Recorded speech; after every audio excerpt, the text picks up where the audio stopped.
Shalom sahabatku yang dikasihi Tuhan. Selamat pagi. Salam damai sejahtera bagi setiap kita.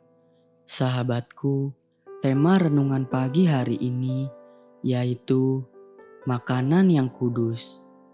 Mari kita buka Alkitab di dalam kitab Imamat 11 ayat yang pertama sampai yang keempat dan ayat yang ke-46 sampai ke-47. Lalu Tuhan berfirman kepada Musa dan Harun, katanya kepada mereka, katakanlah kepada orang Israel, begini, inilah binatang-binatang yang boleh kamu makan, dari segala binatang berkaki 4 yang ada di atas bumi. Setiap binatang yang berkuku belah, yaitu yang kukunya berselah panjang, dan yang memamah biak, boleh kamu makan.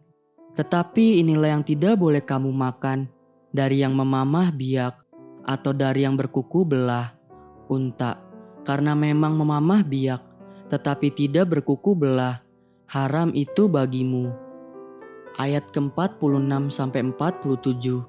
Itulah hukum tentang binatang berkaki 4, burung-burung, dan segala makhluk hidup yang bergerak di dalam air, dan segala makhluk yang mengeriap di atas bumi, yakni untuk membedakan antara yang najis dengan yang tahir, antara binatang yang boleh dimakan dengan binatang yang tidak boleh dimakan.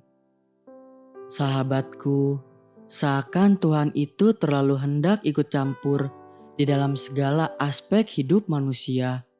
Tuhan bahkan mengatur makanan yang boleh dan tidak boleh dimakan oleh umatnya.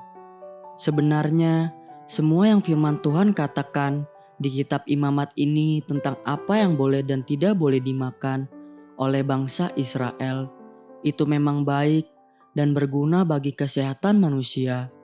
Bahkan sebelum ilmu pengetahuan tentang kesehatan ditemukan, Tuhan sudah mengatur segalanya. Satu contoh, tidak semua binatang laut itu dianggap seafood dan boleh dimakan oleh bangsa Israel. Bangsa itu hanya diizinkan memakan ikan yang bersirip dan bersisik. Lama setelah itu, ilmu biologi laut menemukan ada begitu banyak binatang laut yang beracun. Sampai-sampai Angkatan Laut Amerika mengadopsi rekomendasi bagi semua anggotanya apabila mereka terdampar di satu pulau dan harus makan binatang laut. Rekomendasi mereka adalah yang aman dimakan hanyalah ikan yang bersirip dan bersisik. Persis seperti apa yang kitab Imamat sudah katakan. Jadi semua itu sebenarnya untuk kebaikan kita sendiri. Namun yang terpenting untuk diperhatikan bagi kita umatnya, di sini adalah satu prinsip kebenaran. Tidak semua daging itu makanan, dan tidak semua yang menggiurkan itu patut dinikmati. Sebab tidak semua yang kuning-kuning panjang itu adalah pisang. Itulah prinsip kebenaran yang harus kita pegang sebagai pedoman hidup ini.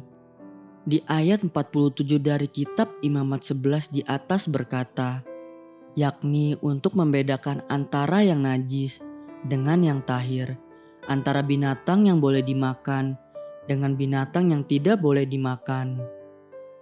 Sahabatku, ada penguasaan diri yang harus dibangun bagi kita setiap anak-anak Tuhan untuk membedakan mana yang najis dan yang tahir, mana yang boleh dinikmati dan mana yang harus ditinggalkan. Itulah hikmat, discerning spirit.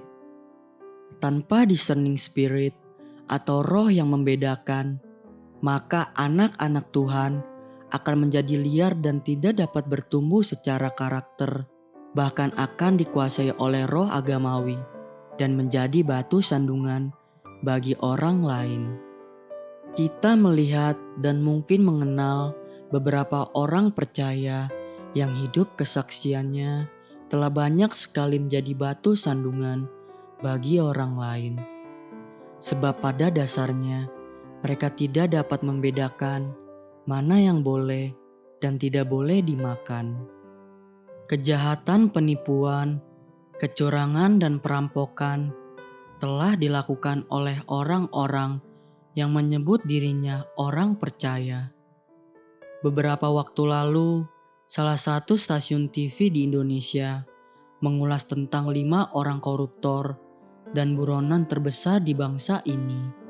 Dan rata-rata mereka adalah orang yang beragama Kristen dan Katolik. Penipuan di antara anak-anak Tuhan itu tidak sulit ditemukan, bahkan sering ditemukan di sana-sini. Bahkan para hamba Tuhan pun turut serta sebagai aktor penipuan-penipuan tersebut. Bukankah ini bukti bahwa firman Tuhan di dalam kitab Imamat itu masih sangat relevan untuk diperhatikan? Jika kita tidak memiliki batas-batas kenikmatan yang boleh dan tidak boleh kita nikmati, maka hidup ini akan menjadi sangat munafik. Haleluya, sahabat, mari kita sama-sama berdoa.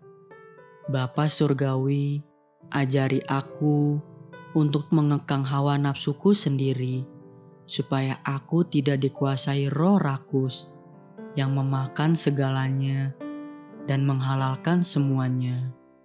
Amin. Jesus love you, and so do I.